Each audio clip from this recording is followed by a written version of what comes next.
Hi, this is Donna DiClementi, host of In It Together, a podcast about caregiving from Moffitt Cancer Center. I'm the manager of outpatient social work, and I'm excited today to introduce you to Brielle Humphreys.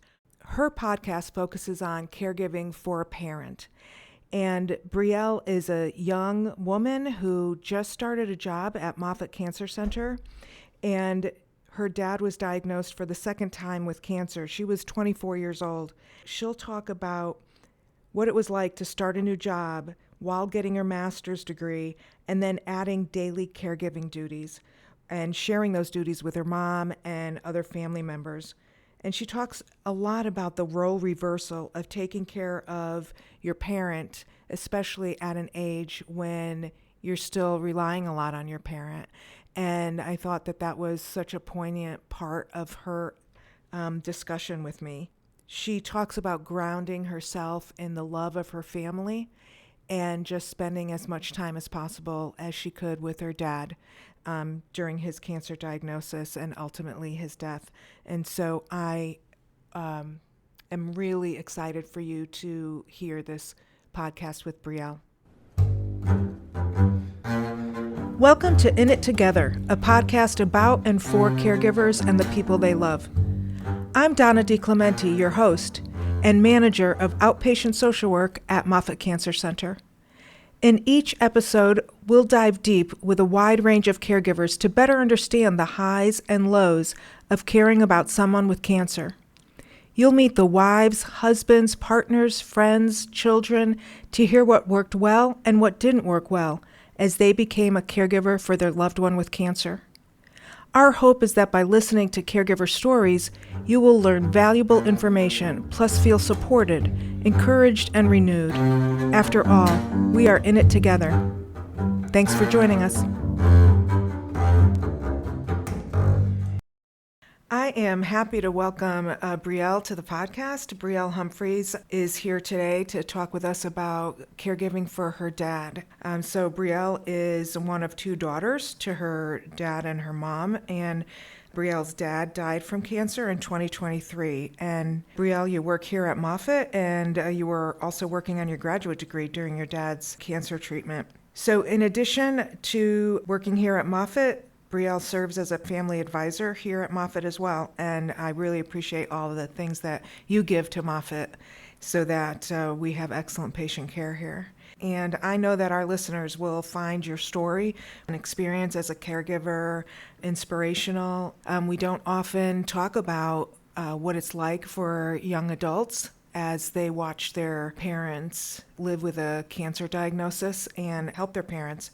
So I appreciate your willingness to share your experiences and welcome you to In It Together. Yes, thank you. I'm excited in a way and happy to hopefully help someone in their journey, because I think that's the point that really grabs me with this, is that no one's alone. And a lot of people think about the patient and we kind of neglect the caregivers, and not in a bad way, but just because, we're so in the zone, as I like to say. So I'm happy, and hopefully I can help someone out there. That's great. I appreciate it. And that's why the podcast is called In It Together. Yeah. Because a lot of caregivers, I think, when they're in that zone, they feel like they're alone. Oh, yeah. But we're in it together. Mm-hmm. And there are many people who share a similar journey. So I appreciate your courage to sharing your journey with us. So tell us, Brielle, about your family and how you became a caregiver for a loved one with cancer. Yeah, so it actually started a while ago when I was young, probably around 10 or 11. My dad got diagnosed the first time with cancer. It was in remission for a long time. And, as a kid being so young, I just kind of knew dad was sick, didn't really know what cancer was. It's not a good illness. But it was just simple enough to where in the terms, mom's going with dad to the doctor, he's getting better, hopefully. So that, again, was when I was pretty young. And then back in 2022 was when he got diagnosed again. And obviously, now being older, I'm 23 at that time, and you obviously have a better concept of cancer at that time. So and it just happened that he had come in for his yearly scan, as everyone should, after you have cancer and you're in remission or whatnot. And so they found some alarming things, and it turns out that the same cancer he had had back when, a while ago, it was the same kind. It just reappeared on the opposite side of his throat. So he had it in his throat. And we learned at the time that his diagnosis was terminal. So, already that's kind of tough going in and kind of knowing that. So that was definitely a different scenario than the first time. The first time going through, we had hope in that hooray moment, he beat it, he was in remission, and we were just so thankful that, he had still been around that many years. So this time it definitely was obviously different. Okay. Yeah. Thanks for sharing that. That had to be a rough time in your family's life. What were those initial weeks like for you and your family? It was tough. It's never easy to hear those words. I feel like almost in a way you don't really process it because at that point you just know, it's going to get worse and you want to do everything in your power to not make it worse. So for us, I think something we kept overall throughout the whole journey was just taking it day by day. I mean, that's all you could. And I feel like we really did a good job of trying to not let cancer define my dad, knowing that it was terminal, but knowing that he can still fight through it, because I think there was some hesitancy with him going through it before. It's like, why would I want to battle that again? Like if this is my fate now. So I think, he didn't say it a lot, but you could see the negativity and, rightfully so. I don't know if I'd want to fight that battle again. So I think that was part of it, was taking it day by day, and then also just wrestling with all those facts. You hear you have cancer and that it is terminal. The mind starts to wonder, will I get my father-daughter dance at my wedding? Will he meet my kids? Will he celebrate another anniversary with my mom?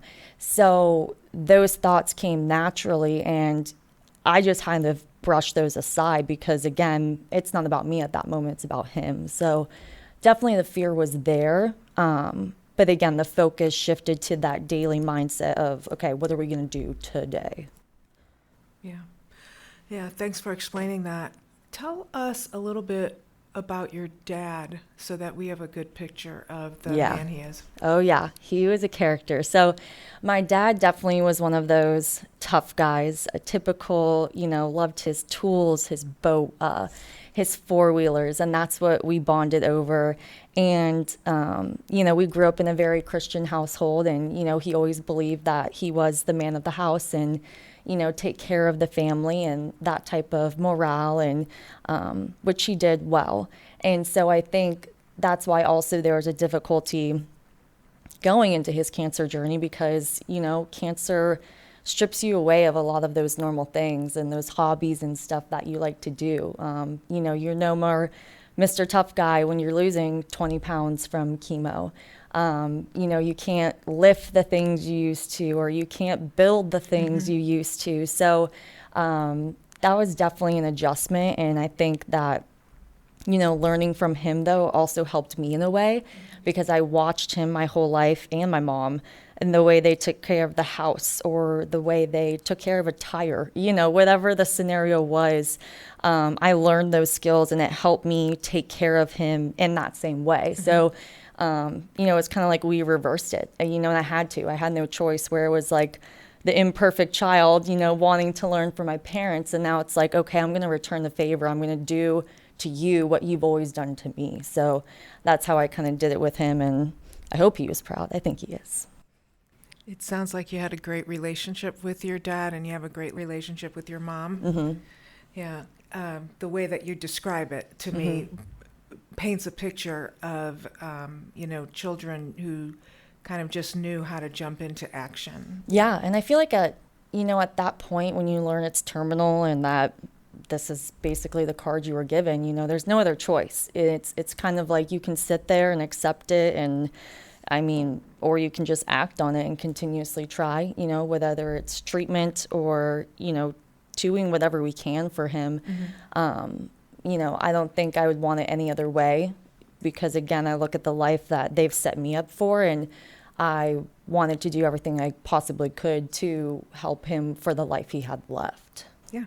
Yeah, absolutely. And how about your mom and your sister in all of this? What role did they play? So, mom was definitely, well, she's always been dad's best friend. They've been married, or they were married for over 35 years, close to that. So, mom was always there with him at appointments and any chance she could be. And my sister and I went to appointments too. But I think in the way the role shifted was, my mom really became his number one supporter, and we became our mom's number one supporters, meaning, we wanted to do those things that she couldn't do anymore, or he couldn't do anymore because of his treatment. Like I didn't want my mom worrying about making dinner. My sister didn't want dad worrying about washing his car. So it was like doing those things where we all pitched in, and those roles really shifted from, again, I'll take care of you. And it's like, no, let me take care of you this time around. So, being younger and being so-called active and, healthier, that's where we could really lend a hand and shift those roles. Mm-hmm. Mm-hmm. How was your dad's reaction to that role shift and seeing you and your sister take on a lot more of those responsibilities that were his? Yeah, tough. Again, I think it comes back to one, he wanted to be the one to protect his girls and be the provider, and, in whatever way that meant. So, it's kind of hard being able to realize or see that your girls are now having to do that for you. I think as parents, and one of the things you always want to do is provide for your kids. You always want to be the person that can save the day. So I think that was definitely tough for him to accept, but also I think he felt proud in a way. He wouldn't expect to see us fixing things at the house, or, it's things that he taught us that he was like, wow, like I did raise him right. And I'm like, yeah, you did. You raised me right. So, it's those things where, again, I think he was a little upset at first because he kind of had to let his guard down and admit that, admit he needs his girls. But also at the same time, he'd sit back and look, and he'd just get the simple joy of seeing like one of us on the grill, or, one of us cleaning out something in the house because he taught us that way. And, in his words, we know better, which we do. And I think we proved better, with that saying. Mm-hmm.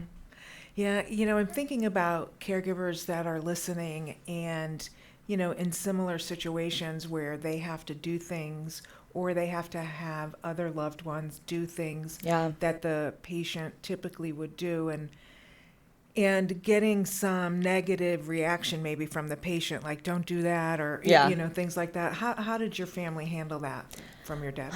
It was, it's not easy, especially when things are a certain way, right? If it's, dad always drives, or dad always mows the lawn.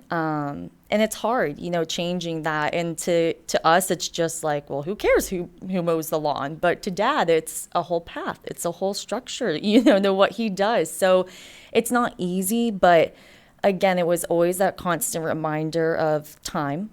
Time is of the essence. And two, I think us pitching it in a way where, it didn't make him weak. It just made us want to help him more. Mm-hmm. It didn't change that he liked that, or it didn't change his way of things.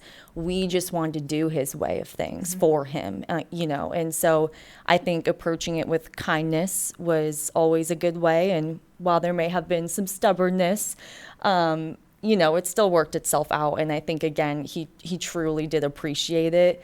And I like to say we made him proud. I mean, I never mowed the lawn, but, we figured out our ways, and we made it work, I think.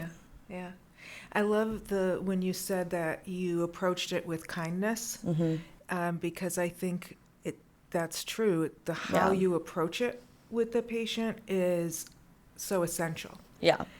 Do you have any other thoughts about ways other caregivers could use to, I'm thinking kindness and, mm-hmm. and respect, and maybe getting their buy-in? Like, what do you typically do when you start to mow the lawn? Which side of the lawn do you start on? Like getting some instruction maybe. Yeah, I think part of it is kindness, but I also think patience, because again, we can be told so many times how to do something, but at the end of the day, it may not be to their standard. And also too, there may be some hesitancy at first, and it's just because that's who they are, that's our parent, that's our whoever.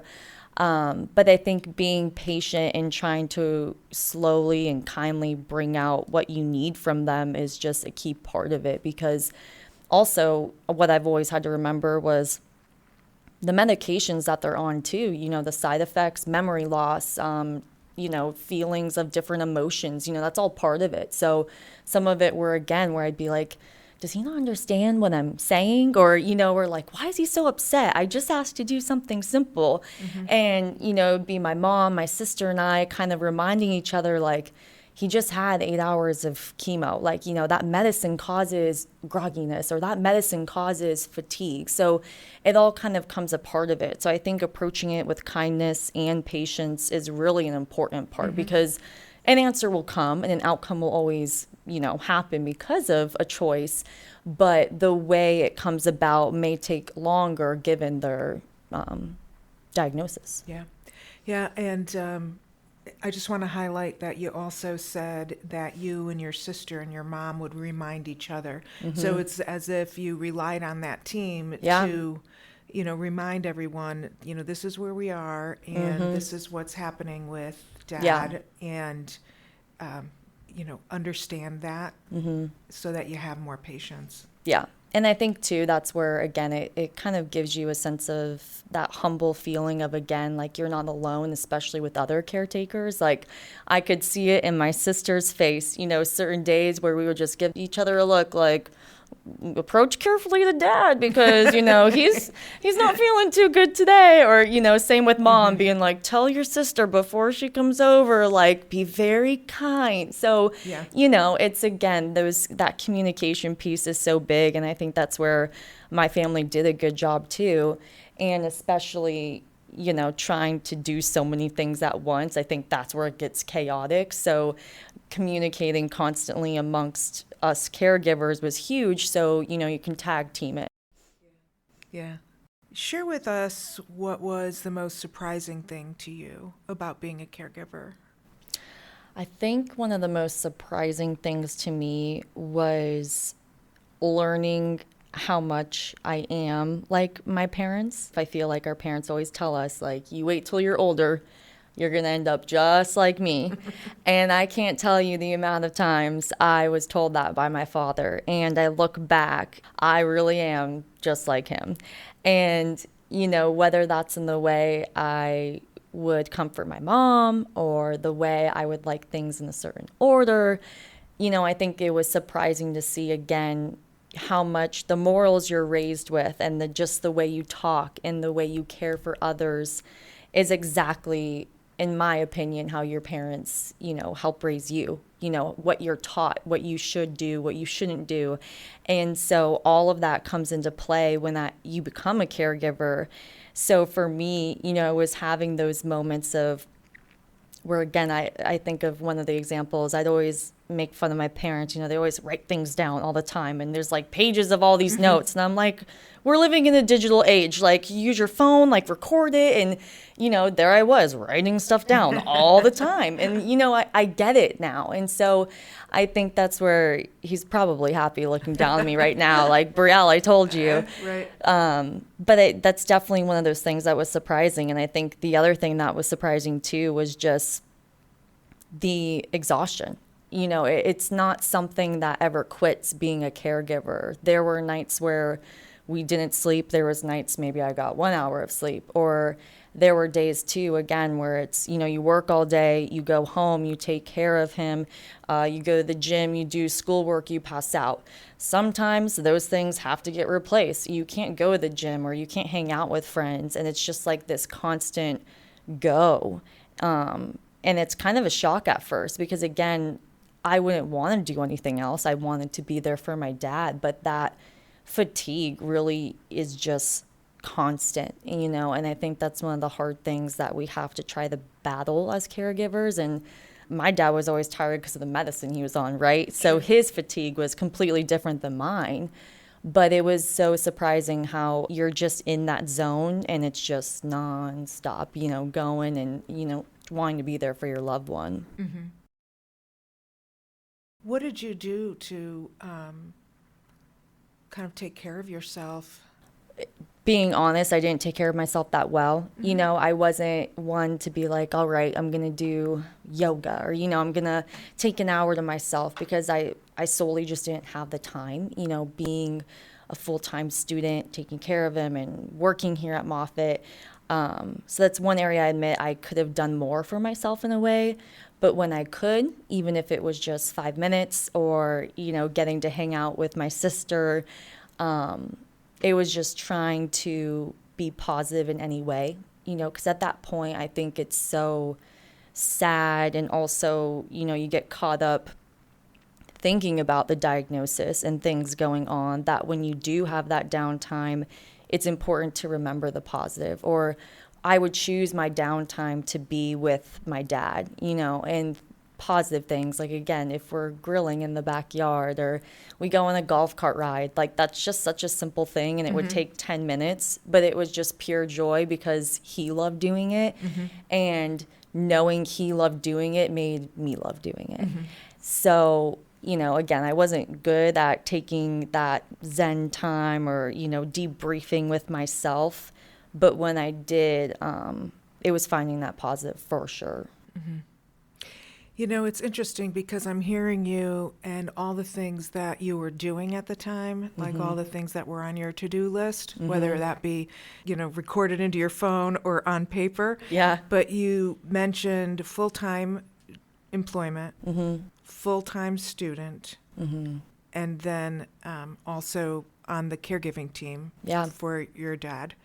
And it seemed like an enormous amount of things that you were doing. Yeah. So to be able to grab here and there some time for self-care, that's miraculous to me, listening to everything that you were doing. Yeah. And I think, too, that's where, again, we're so hard on ourselves, especially when we're knowing we have a terminal diagnosis, right? In some people's minds, they may be panicking or thinking, today could be the day. You really don't know.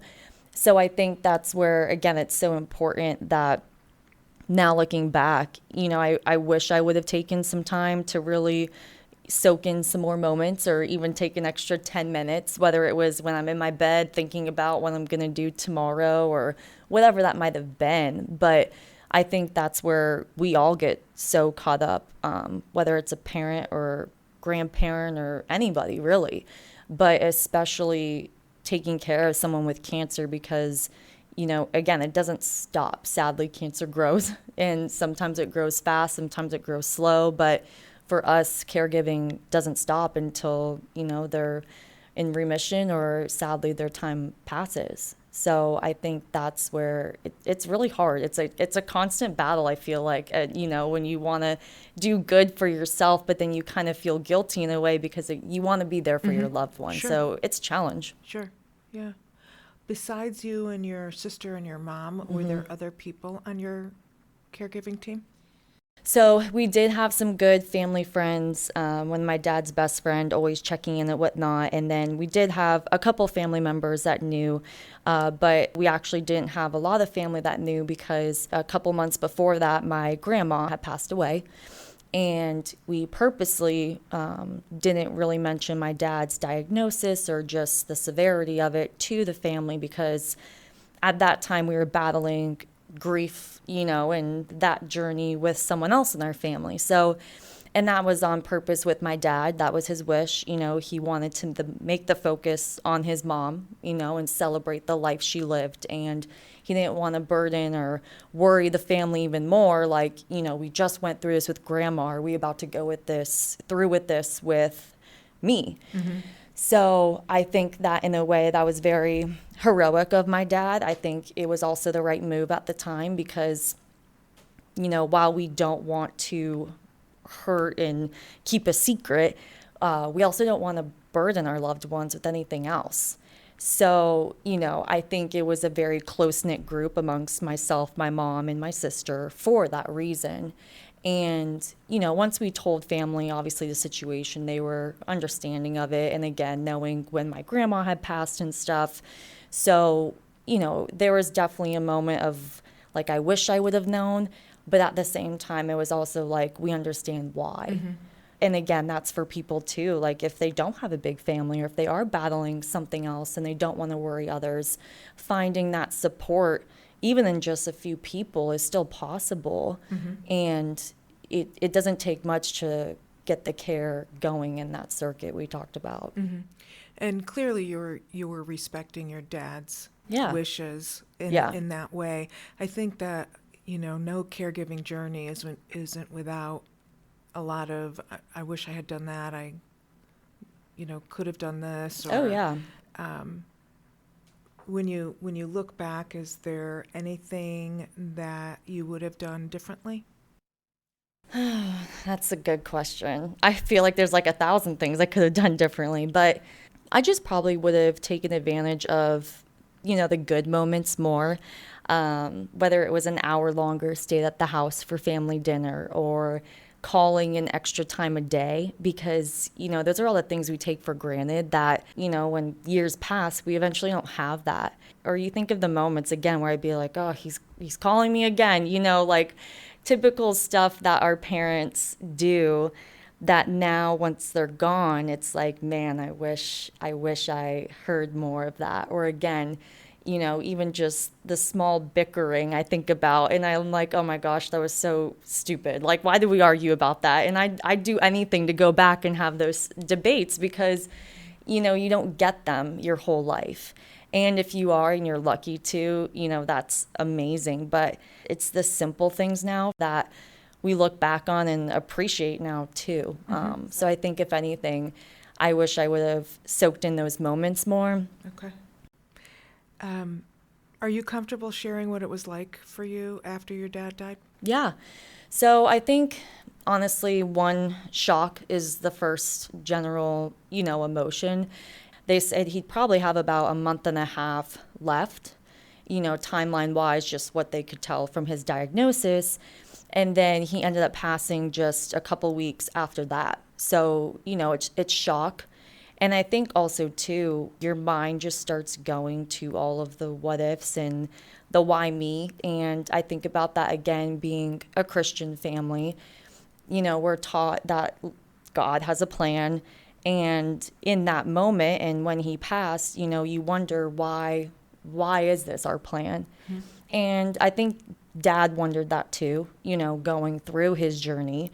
But especially, when you leave your loved ones behind and we're all sitting here like, why? And I think it's a tough pill to swallow because you still want to be faithful and you still want to believe in a greater good. But in that moment, it's very hard to see that greater good. Mm-hmm. And, I'd be lying if I said I was just like, we all have a plan and, we're all going to do great things. And it's like, no, like, storm cloud over my head, that was definitely the vibe with everyone. I mean, even going through treatment, you fear that day. You fear having to go to your parents' funeral. And it's like, it becomes a reality and it's just shocking. Mm-hmm.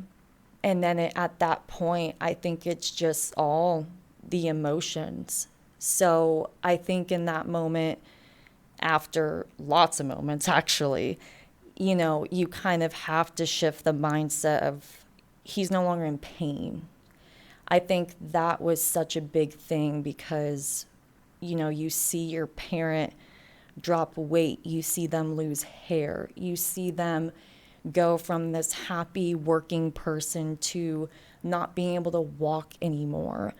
So at that point, you have to rest with the fact that they were going through a lot, and as much as you want them there, I don't think that pain outweighs the want of them being here. Mm-hmm. So it was very difficult. And again, being so young and losing a parent, sometimes I catch myself thinking like, well, now I'm only 26, but what am I going to think when I'm 46, or there's so much more to life that I have that he's not going to see. And that just shock and panic when you first lose someone, all of that comes to you.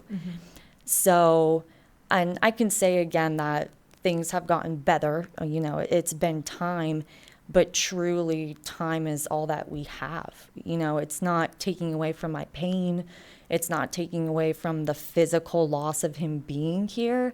It's just simply time is needed, all we can get of it.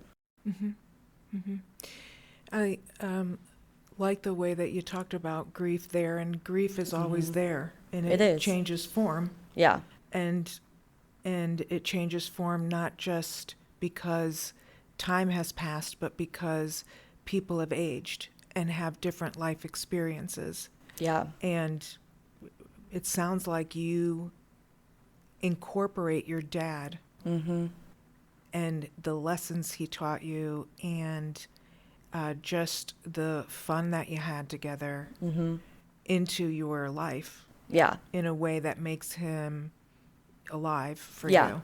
Yeah. And I think one of the things too, where I've kind of talked it through with people, and my mourning goes away. That's my tears, my anger, my sadness, my nervousness, all of that, most of it has gone away. It'll come back. Trust me, it'll come back if I hear a song or whatever it is. But my grief will always stay with me. And I don't think it's necessarily a bad thing. I think that's the other thing that caregivers sometimes think of the word grieving as such a negative word. But it really is just honoring and thinking of our loved ones and the life they lived. So I've always tried to fixate on that concept, especially on when I do have my days, we all do. But I think grieving is something we can take with us through everything. And it doesn't have to be bad. It could be a tradition. It could be a funny memory. But I'm happy in a way to grieve. And that seems so weird to say, but I'm just lucky enough that I do have the memories, and we can incorporate his life into mine still. And I think that's the point too, where our mind shifts from this person's gone. That's all you see at first, is this person's just not here anymore. So it's over that time that you kind of always have to train your brain to say, no, they're still here. You are just now making a life out of their lack of physical presence here. Yeah. So it's a challenge. It's not easy. And again, this is now a year and a half after he's passed. If I was sitting here in front of you 3 months after he passed, I probably couldn't even get a sentence out. Right. But it's, again, that concept that time helps. I know my dad wouldn't want me sitting here and upset or questioning, the God that has given us in my family the life we have. And so I always try to think of it that way too, of what he would want. Because again, my emotions set aside, it happened to him. It was his life. And so I also have to honor that too. You're sharing so much wisdom. Everything you just said, there's so much to unpack there. Thank you. I think is so wise and helpful to people. What resources did you find helpful during your dad's illness, both the first diagnosis, even though you were young? Yeah. What do you remember? And the second time? So the first time, I definitely remember the Moffitt Arts and Medicine program. I remember, because again, I was so young, I loved crafts and coloring at that time. So I remember making the origami and stuff there. And, it was just so nice. And I think my mom enjoyed it too, knowing that I was distracted by that type of stuff. So that was definitely one of the things that I loved growing up. And then this second time around, I did a grief group with my church at the time of when that happened. And that was interesting in a way to see that, again, multiple types of deaths, not just cancer-related deaths, really put things into perspective too. Hearing other people's journeys where they lost both parents in one sitting versus they may have lost a child. So that was definitely eye-opening for me too. While navigating my own, it kind of helped put things into perspective. And I think for my mom and sister too, they would say the same. And then I think for my other resource, I actually joined Moffat's grief group. And that was helpful in the sense that it was all around cancer. So that really made me feel like, okay, we all know these medications are crazy. We all know the fatigue is something, so we all kind of had those similar experiences. So that was comforting in a way where they could understand, or same thing, like, oh, I totally get that. I sat through an 8-hour infusion yesterday. Like, I'm with you. So that was a really good resource too, I think, because again, it helps if you're somewhat similar, but when you also helped care for someone with cancer too, it's like, okay, we get each other pretty well now. Right. Yeah. Yeah. So the two resources that you just shared that are Moffitt based was the Arts and Medicine program, Yep. which is here at the main campus, Magnolia, and we also have it at the McKinley campus, so it's available to people over at the surgical hospital. Yep. On occasion, it's available at some of the satellite clinics. There are visual artists in residence, musicians. Beautiful. That assist people in participating in art practices and listening to music as part of their cancer journey, as part of their healing. Yeah. Definitely, if you're listening and you're here at Moffitt, to check all of that out. And then the second resource you talked about that was Moffitt, that's our bereavement support group, right? And that's a time-limited group, and it's offered through social work. Yep. And it's for caregivers whose loved ones had died being treated at Moffitt. Yep. And so, like you said, it's a safe space where everybody shares a lot in common. Yep. And it's on Zoom. So that's the other good thing. You don't feel pressured if you don't want to put your camera on, or again, if you need to miss a meeting, you don't have to attend all of them. You also get notes and a book and other tips from other people. So it was one of those things too where I didn't feel pressured at all. I just felt like, again, it's an open forum to talk to other people and hear about what they went through too. And it was comforting in a lot of ways. For our listeners, more information about those two programs are on the In It Together podcast page, and you can get links to both of those programs. Excellent programs. I'm glad that you participated in them because they're super helpful. Looking back on that time, what did you learn about yourself? I'm a lot stronger than I thought I was. Facing all those things at one time, it looks and seems that like I could never do that. But when you're in it and you have such a heart and goal in mind, you just have to. There's so many other things in life that just seem so minute compared to what we went through. Just the simple things like, oh, I had a really bad day at work. And I've learned now that those things, while they do stink and we may put up a fuss, they just don't matter, or those simple conversations or just things like, oh, they're being dramatic, or we just argued about who's driving who. Those things just don't even compare to some of the challenges we face. And I think I learned that, and it really humbled myself. I also was just surprised at how fast time seemed to go. And now I wish I had more time. And you can't count your days. Again, you don't know a diagnosis. We have no idea which route that's going to go, and that's the scary part. But the days just keep going by and by. And I think of that movie Groundhog Day, and I watch that all the time with my dad too. And that's what it kind of felt like every day. It was, there's some type of treatment, there's some type of appointment. Okay, next week, repeat. Looking back, I learned that schedule and that just rigidness of cancer and having to go through that, it's not something that should be taken lightly. And I think seeing your parent go through it, it's tough. You want so much from your parents. You want the hug, you want the I'm proud of you moment, but you're then having to flip it on them. So I think it's challenging, but I've learned so much about really what it takes to take care of someone. I think that's thrown around lightly too. Like, oh, I got them soup, or I got them some Powerade because of a cold, like simple things like that. But there's so much more to it, and it's so complex.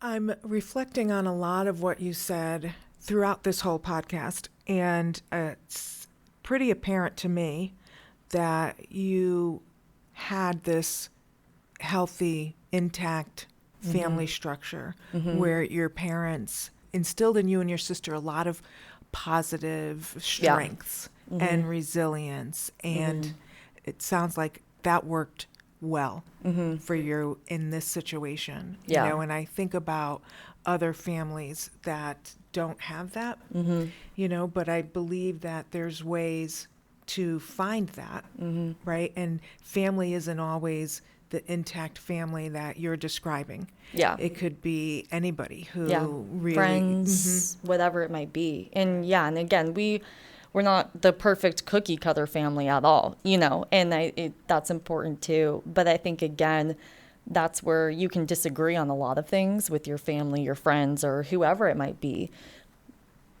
But I think if you have the same goal at the end of the day, that's what unites you, I think of so many times where, again, I would pick on my sister or whatever, and you think of getting in silly fights with your sibling.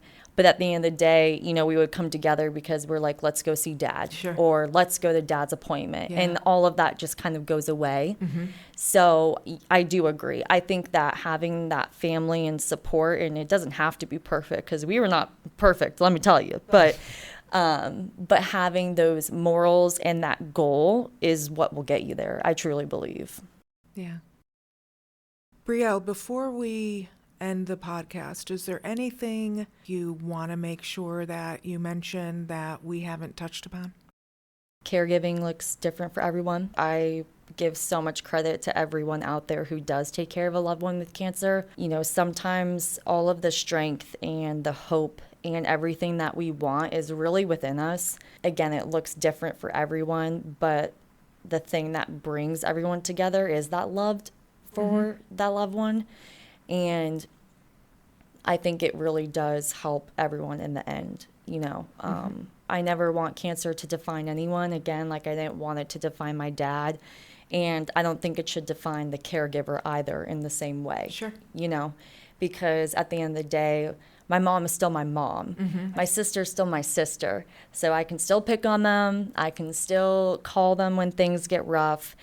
But, this is just part of, again, that journey. And unfortunately, it wasn't the result we wanted. But we just honor dad, and we continue on in life doing whatever we can to honor his legacy and do exactly as he wanted. Well, thank you so much. And I have to tell you that there were multiple times through talking to you that I thought, as a mom with, adult children around your age, I thought, and I don't know your dad, right? But I would think to myself, oh my goodness, that man would be proud. That man would be proud. I hope so. Multiple times. So Thank you. I hope that that's something you incorporate in your life on a daily basis. Oh, yeah. I'm wearing a necklace that says "Love Dad" with his handwriting and his thumbprint. So that's like my little reminder every day that he's with me, and I physically have him on me. So I can't say he's not with me. So he's always on me. So yeah, he's with me here. Well, there's no better way to end the podcast than with that. I have to say thank you so much for being on the podcast today. Thank you. Thank you for listening to In It Together, a podcast about caregiving. In It Together is brought to you by Moffitt Cancer Center's Patient Library and Welcome Center in collaboration with our social work department. Special thanks to Lloyd Goldstein, musician in residence here at Moffitt Cancer Center's Arts and Medicine program, for our music. And thanks goes to our producers, Jackie Beauchamp, Patient Library Supervisor, and Randy Isaacson, Family Advisor. For more information about the services mentioned in this episode, please view the show notes or visit the In It Together page on Moffitt.org. Thank you for spending time listening, and we hope that it was useful. Have a great day.